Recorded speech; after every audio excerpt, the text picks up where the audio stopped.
Ozonics Killerwinds podcast. Back again.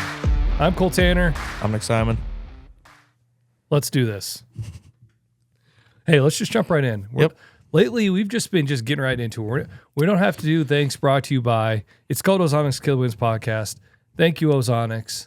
That's who it's brought to you by. Brought to you by Ozonics. Ozonics. The sign, if you're watching, if you're listening, Ozonics. Yep. Today, we are talking turkey hunting. Yep. It's at a fever pitch right now. If you were listening, you can't see me, but I'm shaking my hand like it's like the pot is about ready to boil over. It's already boiling over. It's spilling on the oven. Fire alarm's going off. House is lighting on fire. It's time to go. Well, and you listeners need to realize we're recording this 2 days before, but when you're listening to this, it's opening day. It's opening day. If you're listening to this, unless you're listening to it at midnight, turkey season's already open. There's already some gobblers that have, I can't say that word, that have hit the ground. Dirt nap. Yep. Hopefully you have a couple in the bag by then. Yeah. Just which I think the old flopper, crappie flopper, just straight to the ground. Mm-hmm. Yep. So we are even more excited because we don't get to do the hunting, but we get to do the helping on youth season. That opens Friday. Yep. And it's so funny because my boy Jet, the other day, on Saturday we were together, and it's funny how when sometimes you have a conversation and you ask a question that you already know the answer to how you would answer it. Mm-hmm. But he asked me, he's like, "What's your favorite day of the year?" And before I could even answer, he's like, "My favorite day of the year is opening turkey season." Mm-hmm. He's so excited. Yeah. He is just chomping at the bit. Yep. He's been counting down the days for a few weeks. Yep. And it is here. Yep. We are going out Friday, and we're going to see what we can do. Yeah.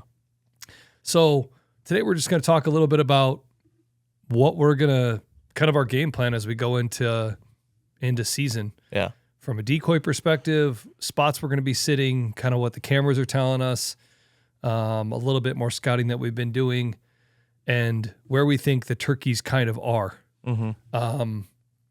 Like you said, this year is a little bit of a curveball because everything's opening later. Yeah. In Iowa. Usually we'd already be to the end of first season by now. We'd be almost in second season. Yeah. If it was the dates were lined up, but everything got moved back. And so, and generally this time of year we see, I got to sneeze. Oh, woo! Sorry. Generally this time of year we see kind of the same thing. If you're going to see birds, you're going to see a lot of them. Yeah. You're going to see them flocked up. If you're going to see a hen, and if there's a tom, there's probably a second one, or maybe even a third one. And you'll see kind of the dominant bird, or what looks like the dominant bird that's on strut and kind of going up and down, and the other ones are just kind of following along, or they're all kind of keeping their distance, all at full strut. Yeah. You were back home in Wisconsin this last weekend, and what you came back and said is that everywhere you went, it looked like toms were never letting down. Yeah, they were just flexing up the whole way. They were just full strut the entire morning. Yep, never letting it go. Yeah, and it was You think that would get tiring? Yeah, and it was multiple instances. Me and my cousin Benny, we just went and parked the truck down the field road just to hear where they were roosting on the farm. Sure enough, heard a bunch of gobbles, and then I think Cole's told the story probably last year at this time, maybe the year before, about his turkey tornado. Oh, yeah, the turkey tornado. It's always, if you can get yourself a turkey tornado, oh my gosh, it's awesome. Yeah, where there's just birds gobbling everywhere. And that's how it was. There was 3 different properties where they were lighting off really good. They literally gobble, where one gobbles at, let's say one gobbles at noon. Yeah. At noon o'clock.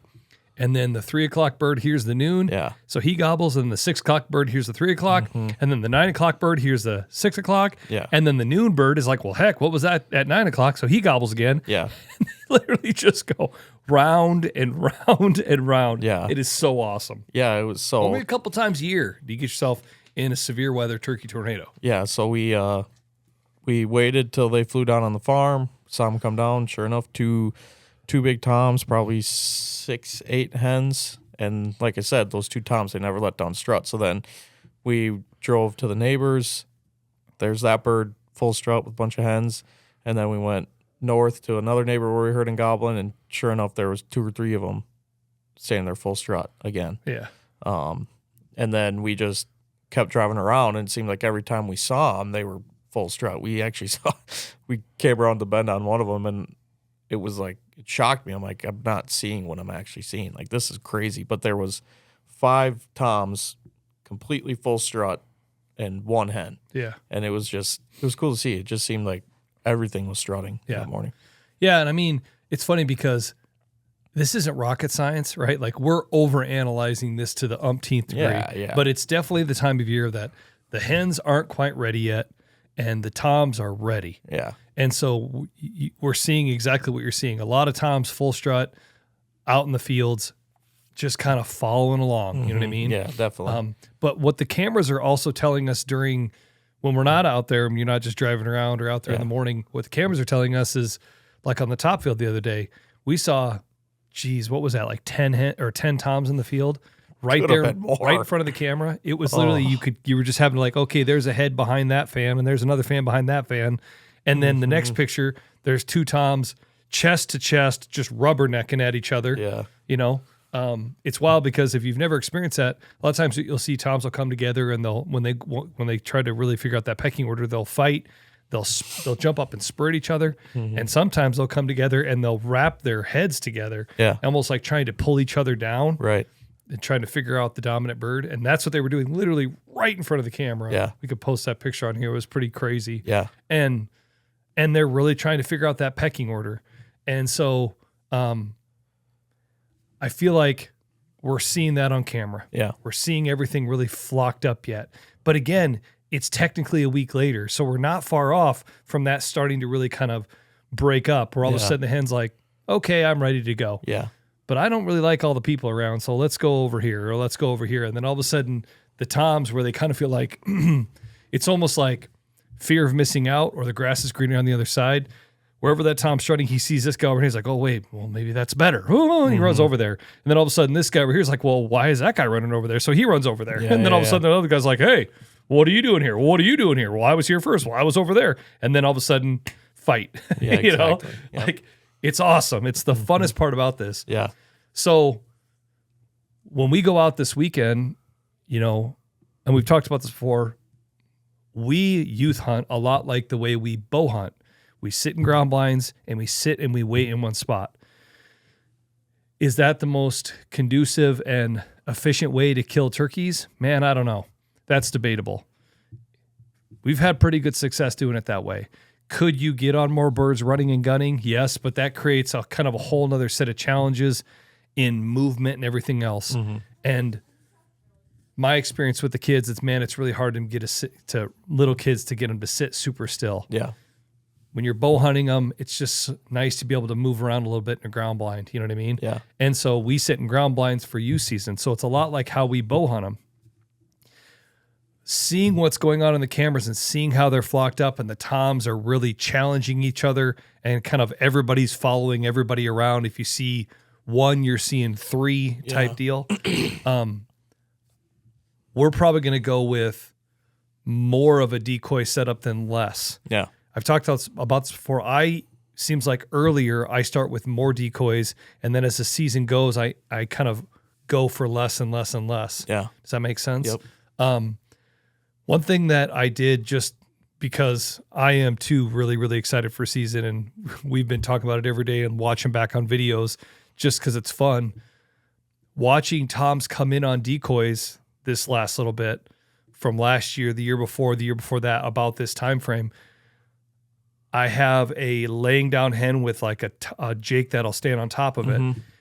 Like 2 years ago, I had a posturing jake, a posturing hen, a bedded hen with the humper jake on top of it. Tom came in, walked right past the posturing jake, walked right up to the breeding pair. Yeah. You know? Yep. Last year, same thing with jets. Walked right up to the breeding pair. You know what I mean? But then it's weird because as the season goes on, sometimes they'll like walk right past that breeding pair right to the posturing jake. Right. So I'm still kind of a little bit torn on what I'm going to do. I feel like I'm leaning towards bringing the whole kit and caboodle. Yeah. And bringing the 4. Yeah. posture. I don't know why, but it kind of depends. I feel like I like to do the posturing hen to the left when we're looking at it. Whoa. Posturing hen to the left, posturing Jake to the right, and then the breeding pair in the middle. That's kind of what I like. Yeah. I like to place that breeding pair facing me. Well, actually, it kind of depends. I go around that. Sometimes I face it towards me. Sometimes I face it away. I try to get that tom to come around behind. But during youth season, I'm trying to just get a good shot at their head. Yeah. You know what I mean? So a lot of times I'll put them during youth season, pointing them right at us. Yeah. Well, to try to get that tom to just come right behind him, and then he'll get beside him, and then boom. But with archery, I'll face him away because I'm trying to get him to strut behind it. Yeah. And then get where we can draw. And it, I think with that breeding pair too, it kind of depends if you have the stringer going into the blind, because obviously it's going to work best if it's facing right at you. Yes, to be able to move it. Yeah, exactly. So it kind of depends on the situation too. But Yep. And that little bit of movement, what he's describing, it's got this little string that you can connect to the tail, and it just moves it. And man, it's super handy with that, just to be able to create that little bit of movement. Yeah. And man, those birds see that and they just don't stand for it. Yeah. But yeah, so I think we'll probably end up taking a few more decoys than we will then later in the year. Because when you're seeing birds out there and we're seeing them on camera, we're looking in the background of pictures we're getting. You're seeing a whole pile of birds out there. Oh, yeah. And so what we're hoping is that we can look like we're the first ones on the field, and the other birds just naturally want to kind of lollygag over. Yeah, exactly. And we're hoping because again, just like I was saying earlier, these toms are all kind of standing in their spot, and then they see one over here that they think, oh man, that looks really good. So all of a sudden they run over there, and then this guy runs over and this guy runs over, and so it's this frenzy of 4 toms trying to figure out why each one is in their space, and they're posturing and they're getting mad and they're doing their thing. Yeah. Well, all of a sudden now here we are out there. Now there's Jake's thinking they're running the show. Yeah. Wait a second. Why is that Jake breeding that hen? That's not supposed to happen. Well, look at that other Jake all postured up, all acting like he's, King Tut. Yeah, exactly. So then all of a sudden everybody just runs over. Yeah. And that's what we're hoping for. Yeah, exactly. Or struts in the whole way saying, I'm the guy. What are you thinking? Yeah. And by the time he gets in there, he's fired up, red, just ready to battle. Yeah. And then hopefully we can get a shot. Yeah, definitely. But yeah, so it's happening, man. It is on like Donkey Kong. Yeah. I'll tell you what, I have to just be careful because I get on my phone and I get on Instagram and I just go down the turkey hunting rabbit hole. The algorithm knows what I'm looking at. Yeah, exactly. Strutting toms, gobbling toms, running in on decoys, running in, getting shot in the head, slow-mo. Oh, yeah. Arrows going through. Golly, it's awesome. Yeah, it is. Yeah. It's going to be that time of year. Yeah. But yeah, so I think we'll probably set with more decoys than less. We're kind of glutton for punishment when it comes to youth season because we try to put 4 people in a ground blind. Yeah. Part of the thing that I think that we've talked about this before, but especially with youth hunting, we talked about this last night, actually. It's kind of like fishing. When you go fishing, you want to catch fish. Yeah. If you went fishing a bunch and you just went out there and you're casting, you never catch anything, you're probably not going to be that into fishing. Right. The whole idea is actually catching something. Yeah. And youth hunting, I've really always tried to, my basis is let's have fun. Let's have fun. Let's enjoy what we're doing. I take them to the gas station. We buy whatever they want for candy. We bring a heater. We try to make sure it's pretty cush. Let's have fun. Yeah. And if we have an opportunity to kill something, that's great too. Yeah. But at a certain point, they want to get something. Right. And when they kind of get the taste of that, then they're really into it. And I could tell Jet at first, it was just like, oh, let's just have fun. Let's have fun. When he started to have some success, then it's like, okay, I want to kill some turkeys. Yeah. And now I'm having to kind of like, okay, well, let's balance it. You know what I mean? Like, yeah, we want to kill something, but we also want to have fun, but we're also making sure we're eating it. You know what I mean? Yeah. Just to make sure that he's understanding all of it. Yeah. And it would be more conducive if on Friday, like I just took Jet, I had you take Bo, and we just set up and just absolutely just murdered them. You know what I mean? Yeah. Like, because we could do that. We've got a couple spots that feel like are pretty good spots right now. Yeah. But it's not all about that. And so I'm bringing my brother-in-law and one of his boys, and we're trying to put everybody in the ground blinds because it's just fun to be out there together. Yeah. And laugh and joke around. And if it works out great, and if it doesn't, it's okay too. Yeah, It's not all about that. Yep. And so it'll be really, really interesting to see how it goes. Yeah. And but yeah, like I said, we run with a little Rossi Tuffy Turkey 410. Mm-hmm. That's what it's called. It's a really nice little gun. It's got this little adjustable stock. It's got a little butt pad that you can take off to make it even shorter. Actually, I think you're going to use that when you go to Wisconsin late. Yeah, that's going to be so fun. Yeah, that's. I'll put the extension on to make it a little more feasible. Yeah, I'm excited to try it out, and I think it's just going to be perfect for what we're trying to do. Just because it's just a light little gun, you know, Nothing to it. And holy cow, does that thing pack a punch? Oh my goodness, it does. It really does. It seems. It almost doesn't seem real. I know. When you see it, like even when I first patterned it, I was just like, geez. And that I really like Apex ammunition. Their turkey loads. It's all TSS, and man, it is really something. Yeah. Holy cow. Oh yeah. It's kind of hard to come by, right? It's very, very popular. It kind of sells out really fast. Yeah. I got on the website and was on the notification list, and I got a notification that, hey, back in stock, and I jumped on it. Yeah. You know, when they're at the NWTF show in Nashville, their booth is always just like absolute chaos. Oh yeah. Yeah, that TSS is really, really taken over. Yeah. And again, that's what's so cool about that gun. It's great for youth, but also it's great if you're running a gun and just sticking on the backpack. It's a single shot. So from a safety perspective, just leave it unloaded, have it on your backpack. It's really easy to get around with. Yeah. It's pretty awesome. Yeah, exactly. Yep.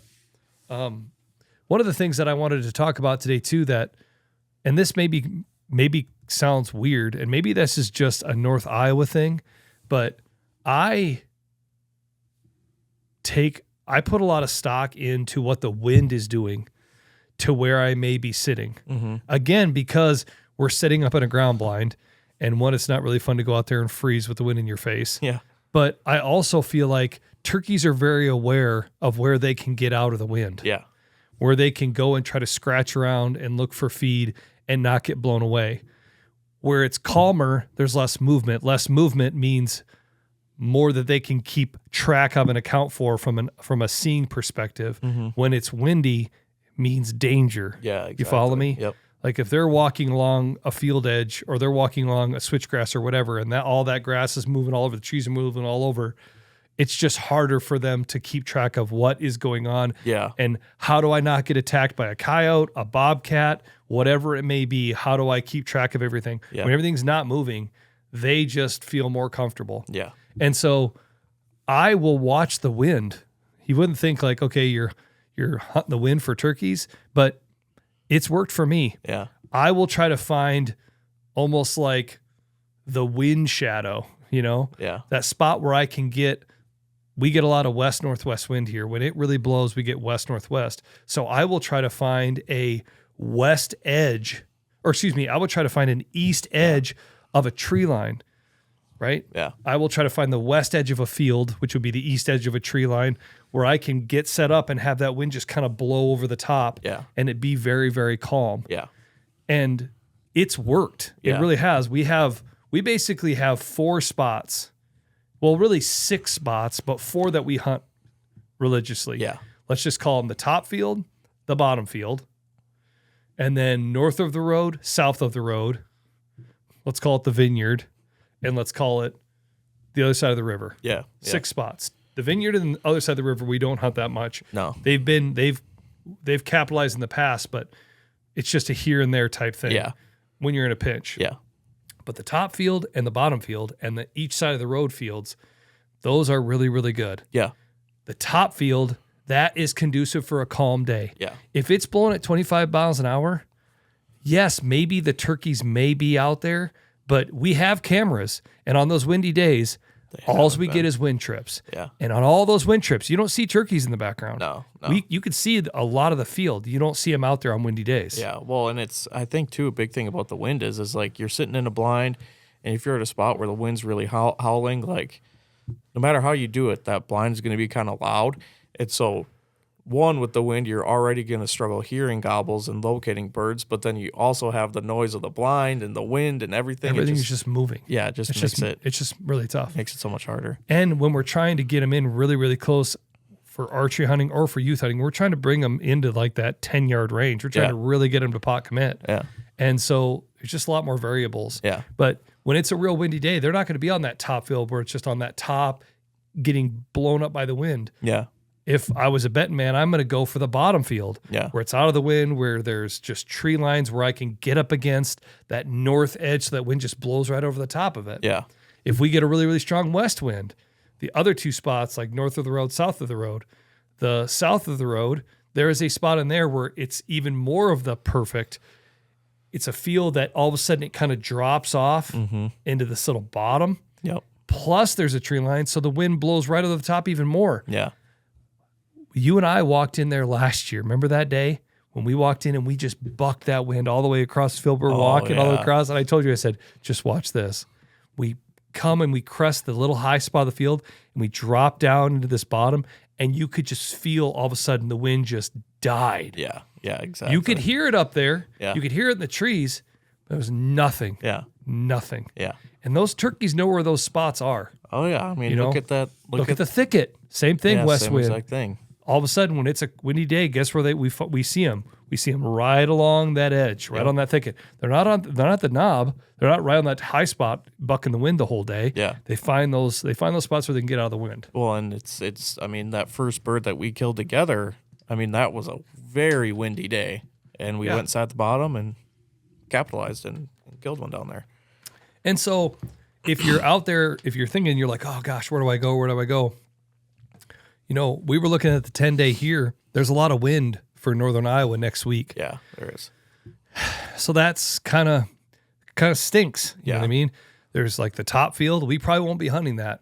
The bottom field down by the river, maybe try that. Yeah. We know the bottom south of the road, that's our real mint, and the thicket is our mint. Yeah. That's where I think that we probably end up. Yeah. Yeah. And good thing is it seems like the weather's changing a lot right now. Like, for example, on Friday, they were talking wind, and now they really dumped it off. So hopefully by next week, maybe there'll be some change in the weather patterns and stuff like that. But that's the beautiful thing about having a lot of spots. I mean, we have options for sure. Yeah.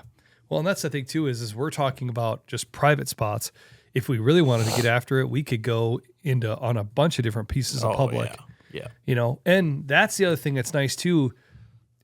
I hunt a lot more field edges. That's what I do. It's conducive to bow hunting. It's nice to be able to set the decoys out. The turkeys can see them from a ways away. Yep. Some people really like to hunt in the woods.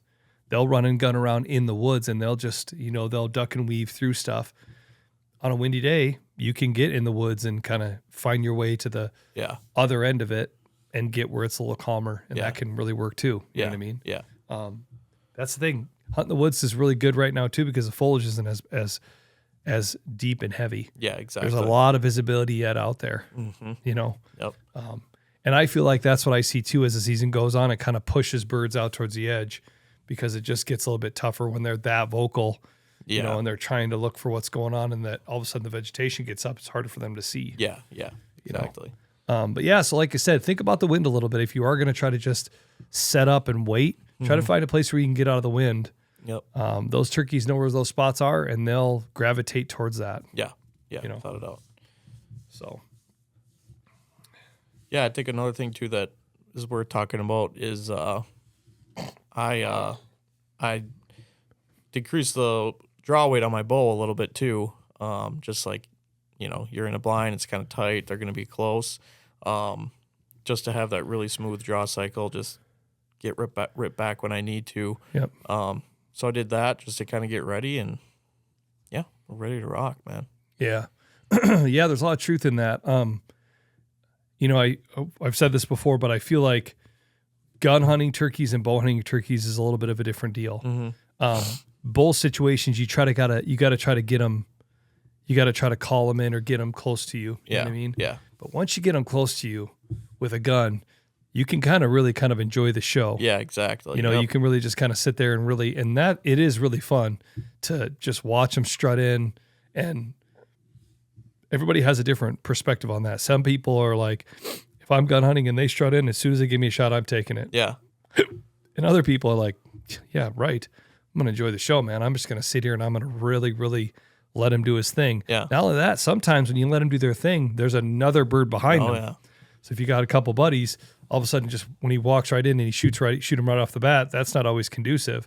Now, if he acts like he's going to walk off, do your thing. Yeah. But sometimes letting him just stand around and do his thing and gobble or strut real hard and let another bird work in too, and all of a sudden you're doubling up. Beat the crap out of the decoys for a little bit. Yeah, exactly. So like you said, with a gun and a bow, it's getting them in is the first part. But with a gun, it's like, okay, get them in and then enjoy the show and then shoot them. With a bow, it's get them in. Now I got to get drawn. Then I got to shoot them. Yeah. And getting drawn is a big part of it. Yeah. And if you can see their eyes, they can see you.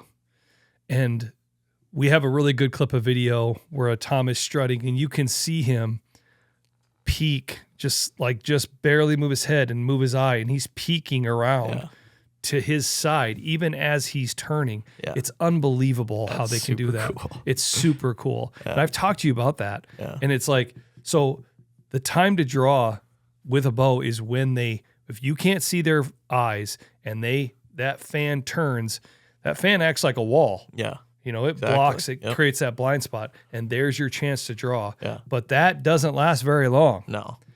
And I remember when I first started shooting a compound, that was what was always so nice about a recurve. When I would be in the ground blind and they would strut to the side, I could just kind of draw my bow back and then I was there, right? Yeah. And sometimes you would have to draw your bow back and almost kind of hold and then shoot. You know what I mean? Yeah. And holding back a recurve isn't for quite a bit of time. This just doesn't work. Yeah. With a compound, when I started talking with the compound, it was kind of a whole different animal. He would turn and he would put his fan to me. I would draw, but it's drawing and then it's getting settled in. Yeah, exactly. Where you can't be sitting there finagling all around. Yeah. All of a sudden, when you see his eyes again, boom, he's going to get you. Yeah. So the faster that you can get drawn and the faster you can get settled in, the better off you're going to be. Yeah. And so dropping your poundage down a bit just makes everything smoother, makes everything a little bit faster. Yeah. And you don't need all this weight to blow through a turkey. Mm-mm. And, you know, there's a lot of discussion on does it go all the way through or do you just try to get its arrow to stop? Whatever you prefer, just shoot them in the vitals and you're good to go. Yeah. Some guys prefer to shoot them in the head. Tomato. You know what I mean? Exactly. But yeah, so putting your poundage down a little bit, it's not a bad idea. No. I mean, I think you're on the right track. I think 100% on the right track. Just drop it down a little bit. Yeah, exactly. You know, we're going to shoot them right in the decoys. We're going to try to shoot them super close anyway. Yeah. And just put that arrow where it needs to be. Mm-hmm. I go round and round on this, and it's worth saying just again, there's lots of good stuff you can find just a Google search away on looking at shot placement. But if you're just looking for a general rule of thumb, go look at their legs, look at the point of their beard, where the beard comes out of their body, and just draw 2 lines, a horizontal, vertical line, intersect them. That's a great place to start. Yeah. And that sounds so easy to say, but one thing you'll realize when you start bow hunting turkeys especially is that they never stop moving. Right. And that vital shot constantly is changing. The position is changing. And sometimes it can get a bit overwhelming. Yeah. You know, like all of a sudden you can kind of a bit of panic can set in, like, oh geez, what do I do here? You know? Well, and that's happened to me before. I just go back to, I've had clients that I've had that happen to before. Okay, man, just calm down. Yeah. Like I have a guys looking like, geez, when am I supposed to hit this thing? Look at the feet, look at the point of the beard, draw, intersect a line. Yeah. You know, and just go for that. Yeah. Does that make sense? Yep. You know, the old saying that, you know, so there's lots of sayings, but I won't even go into that. Yeah. But just feet up, point of beard over, find that spot. It's really on the point of that wing and do your thing. Mm-hmm. Yep. It's kind of higher than you would think. You know what I mean? Yeah, it really is. Yeah, it's higher than you would think. And again, when they're at full strut, they're the way their feathers are laid out at full strut, it's very deceiving. Yeah. It's very deceiving. Definitely. Yep. And you can always do the Texas heart shot, which is just shooting them right up the old hinder. Yep, the old rear Turk. Yeah. exit. Yeah, exactly. Yeah, just shoot them right at the old pooper, man. Just go and that'll take it right through their whole body if you need to do that. Yeah. Sometimes the thing I kind of always,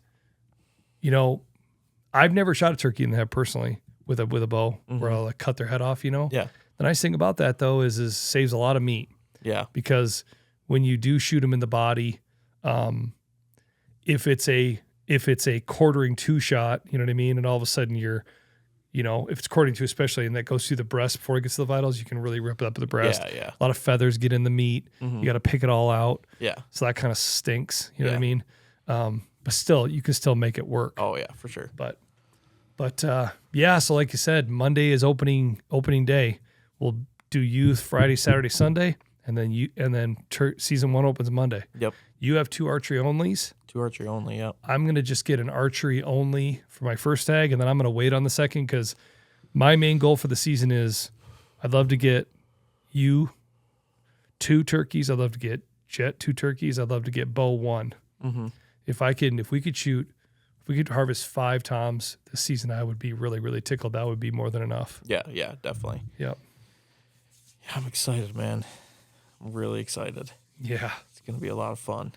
Yep, it will be a lot of fun. It's going to be really interesting. Yeah, me and Benny, when we were listening to those turkeys gobbling and stuff, we were just standing outside my truck, and we were just talking about, I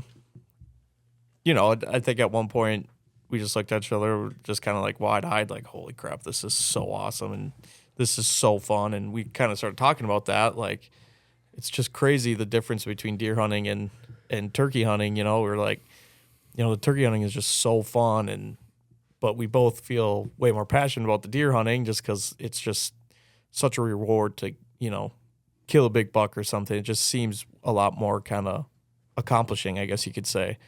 And then Benny made a comment. He's like, can you imagine what deer hunting would be like if you could set up in the morning and hear something like a gobble and be like, there's a 150-inch buck in those woods right now. And it was like eye-opening because it is so true. That makes it so fun when you hear them gobbling. You're like, okay, they're here and we're hunting them. Whereas and that's kind of the fun part about deer hunting too, because the unknown is kind of cool. But yeah, it was kind of an interesting conversation. But yeah, there's definitely a lot more interaction and communication within the relationship between the hunter and the turkey than there is a lot of times with the hunter and the whitetail. Yeah. A deer is so elusive, so recluse, so skitty. Yep. Doesn't put up with anything. Yeah. It can be a very antisocial relationship. Yeah, for sure. Yeah. Where turkeys, it's couldn't be any more the opposite. Exact opposite. Yeah. Yeah. They are raging, gobbling. I'm here. This is where I am. Hens yelping. It really is a more dynamic thing. Yeah. It is kind of crazy. Super cool aspect of turkey hunting. Yeah. From my perspective, I don't feel like it's as much that for me. It really feels like for me, it's just the fact of I enjoy the laid backness of turkey hunting. Oh yeah. Like I enjoy it getting warmer as the day goes on rather than it getting colder as the day goes on. I enjoy sitting on the ground and being like at that level. Oh yeah. It's like a whole different perspective. Yeah.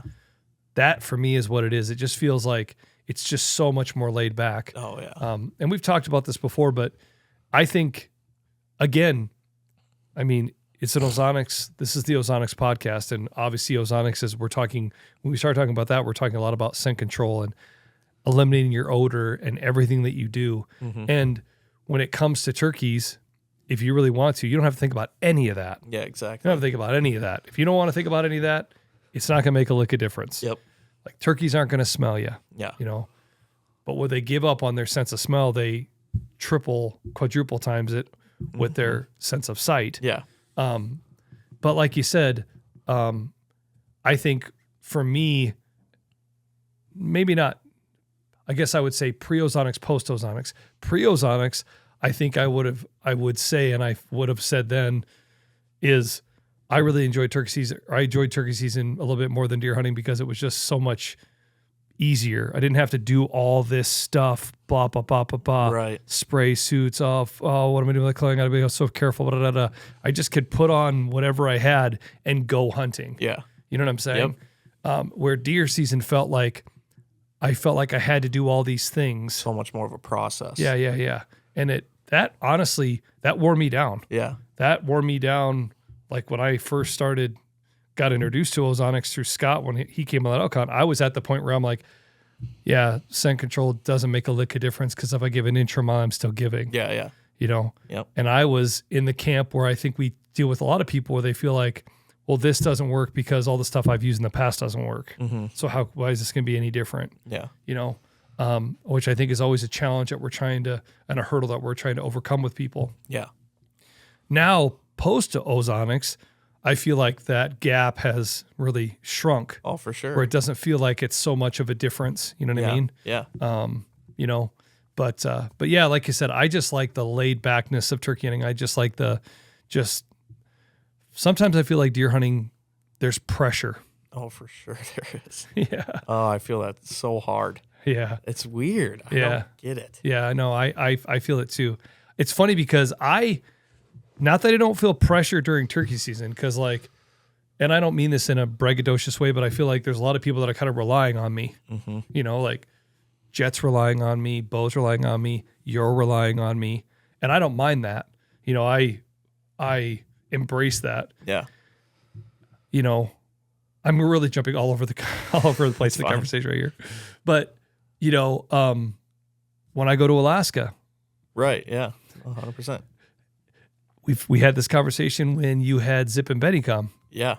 Yep. All of a sudden you experience, you're like, man, this is weird. Like you felt the pressure. Yeah. All of a sudden, all these decisions you were making, they felt bigger. They felt heavier. Yeah. They felt more impactful. Oh yeah.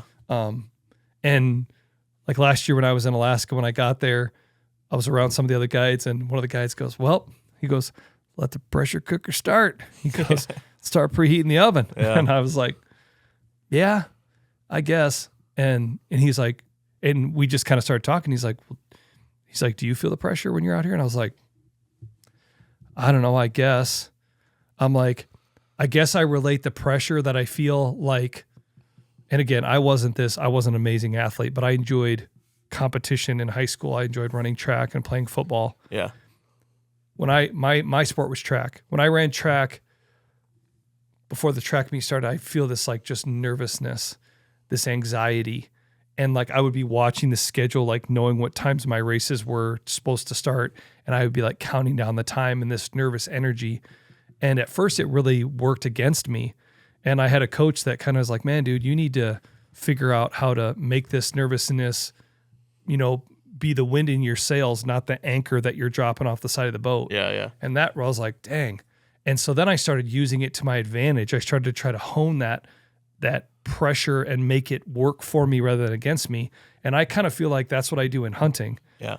The pressure, I try not to let it get to me, but it's definitely there. Yeah. But for whitetail hunting, there is just this inherent more pressure. And part of it too, I think, is because if we go out on Friday and we bump a bird and it doesn't work out, one, there's probably going to be another opportunity at that guy, and there's other ones around. Yeah. But if we bump 150 to 160, 70, 80-inch buck, that's probably that. You'll be losing sleep. That's a wrap. Yep. So, you know, it's just like a whole different thing. Yeah, it's crazy. Yeah. Yep. Yeah. It's interesting. It's really interesting to think about that. Yeah, it is. Yeah. It really is. Yeah. Why do you why do I like turkey hunting more than deer hunting? You know, those are probably some of the main reasons. I enjoy the less pressuredness of turkey hunting. Yeah. I enjoy just going hunting. Yeah, exactly. You know, yeah, and I enjoy not having to like think about every little thing of like how I'm walking in, where I'm walking in, like what's my scent doing. You know what I mean? Like when that part of the season comes, like I'll bear that burden, but it's just nice to just go, let's just go. Yeah, exactly. And I think this Friday is a great example of that. of that. Like yesterday, in your office, I told you, I said, "What can I do to be involved on Friday?" Yeah. You know, because I knew that you're going to have a full blind, And whatever. we're trying to, like, that's the thing for us, like Ozonics trying to create content, quote unquote. Like, the best way to do that is to try to get some awesome video of Tom strutting and Yeah. fighting and hens and gobbling and all of that. Yeah. And we have been very blessed and fortunate that we have some awesome gear that can reach out Yeah. and kind of touch them from a couple hundred yards away with a 200 to 600 lens and Yeah. awesome camera bodies and blah, blah, blah, blah, blah. Yeah. So, yeah.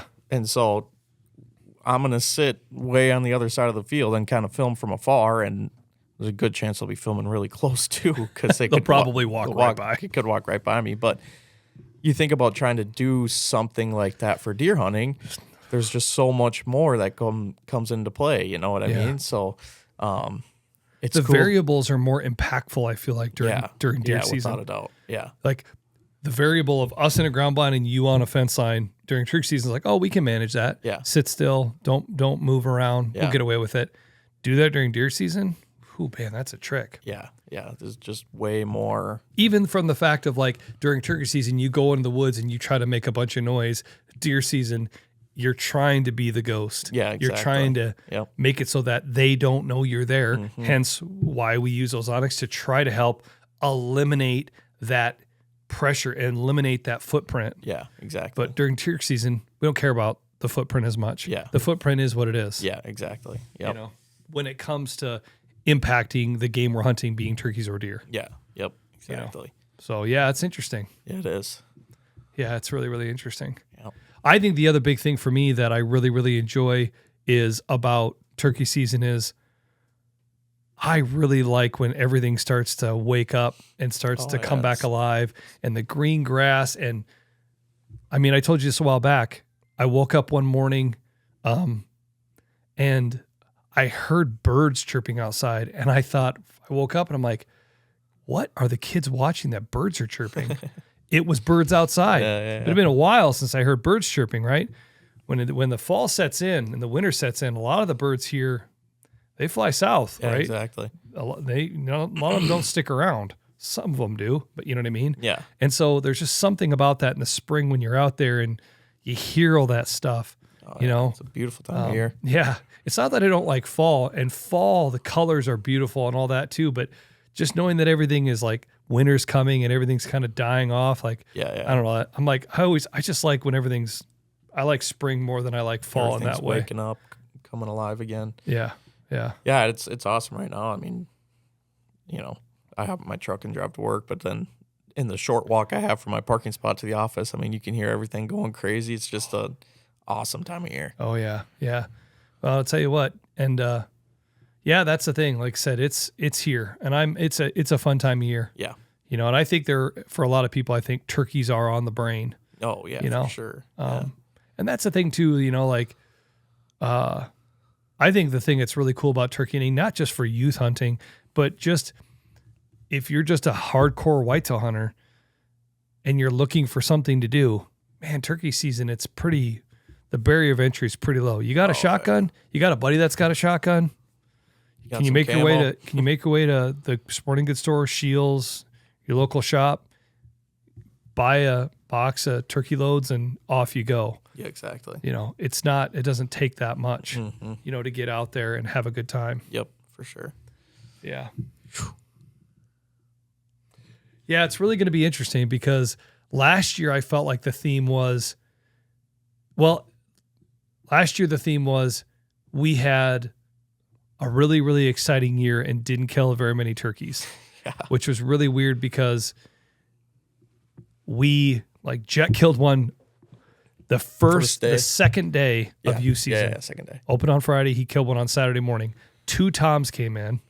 The other tom would not leave, was the most ridiculous thing. So right there, you're like, golly, if we had another person with us, all of a sudden we've got 2. I would have brought Bo and Jet that day. We would have doubled up and off we go. Yeah. We didn't. I'm sorry. I misspoke. We killed 4. We killed 2 toms and 2 jakes. Yep. I'm sorry. I don't know why I didn't think about that. So we didn't sound like we had a bad year, but it felt rough and it felt like it felt insufficient in the way that, you hunted hard with your bow. Yeah. And what did we figure? There was like 4 or 5 toms that you would have killed with a gun. Yeah, at least. Yeah. Just to get them to close that distance from 40 to 20 or 10 yards, Yeah. they just would not pot commit. Yeah, we couldn't get them to break. They, for whatever last year with decoys, when they would do it, they would do it. But other than that, they would just not do it. Yeah. You know? Yep. And then at the very end of the year, when it felt like I just put out a single hen and had 2 toms just, didn't run in, but when they came on the field, they strutted straight to them and it was on. Red hot. Like that was as hot as I'd seen birds all year. I mean, their heads were on fire. Yeah. Like as red as a fire truck. I mean, it was like, looked like you could have touched it and you would have had blood on your finger. Yeah, I mean, exactly. they were hot. Yeah. So it just felt really, there was just like no rhythm to it. You know what I mean? Yeah, exactly. And it, Like the year before, I've talked about this. So you're looking for that sweet spot. oh God. And we are probably not very far away from that sweet spot because it's usually we get into the end of first into second, usually, which is right now. Yeah. This week of April is the sweet spot. So like we're going to be going into turkey season this year, full on. Here we go. Yeah, that first year where we hit that sweet spot, it was the real sweet spot was like April 20th through April 25th. Yeah, Like that's here. it's not very far away. Well, it's only the 9th. Yeah. So we got a little bit of time, but it's not far away. No. So it's just going to be interesting to see how it all plays out. But yeah, like I said, Operation Get You a Couple Turkeys. See what happens. Yeah. Nope. So there you go again. Not we'll see what happens. It's we're getting turkeys. You're killing a turkey. I know I am. There's one thing. If there's a leaf that I have turned over, you gotta speak positivity, man. You gotta speak that into existence. Manifestation. You have to believe. Yeah. Your body will follow along with what you tell your brain. You follow me? So you have to say, I'm killing turkeys. When we kill turkeys, I'm killing 2 of them. 2 of them. It's going to be awesome. Yep. It's going to be sick. I can't wait. I just want to make sure. No, I'm killing 3. Yeah, okay. I'm rolling up to Wisconsin. All I'm going to say is I am putting money right now that when you kill the first one, that you're going to shed a tear.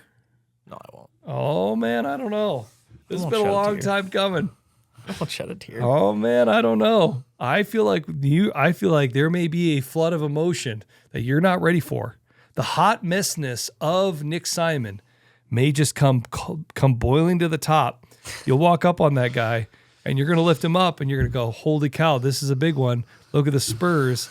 You're going to think, I can't believe that just happened. And all of a sudden, and then you're going to look at me and say, man, you're such a nice guy and such a good friend. Thanks for bringing me. And then it's all, and then a beautiful day and the birds chirping and all that come together. And it's just going to flood emotion. And it's just going to be waterworks. I don't think I'll cry. I'm bringing Kleenexes. I'm planning accordingly. That's all I'm saying. Okay. I'm planning accordingly. And I also make sure I have my phone handy to capture it all so I can make fun of you later. Yeah. Unbelievable. Oh, but I think you're ready. And I've talked to you about this before. Just listen. Listen to what I tell you to do. Draw when I say draw. And you know where to put it on him. And let her eat. Yeah, I feel good about the process. I really do. Yeah. I think the process I feel really good about. I think the one thing that I feel good about, but I'm just a little, I don't even know how to say it, but like just the execution of the shot. Like I feel like I've been a part of a lot of deer kills and like I see it and I know exactly where I need to put that pin. I haven't been a part of turkey hunting for very long. And so that's the one thing I'm just a little bit, I mean, I'm confident, but at the same time, it's like, I've never done this before. Let's do it. But we'll see what happens. Yeah. My answer to that would be is what I tell people when I used to guide in Colorado and when I guide now, when I'm with you or I'm with Jet, whoever it is, take one more second. Yeah, exactly. Take one more second. When you're ready to pull off the shot, mentally just take one more second. And literally I say, take one more second, really look at what I'm aiming at. Yeah. And then let her go. Yep. You know, because if you do that and you're sure at where it's going, that's how things work out. Yeah. Yeah. Doing the old, letting it go. Yeah. That's not the way to do it. Yeah. Yeah.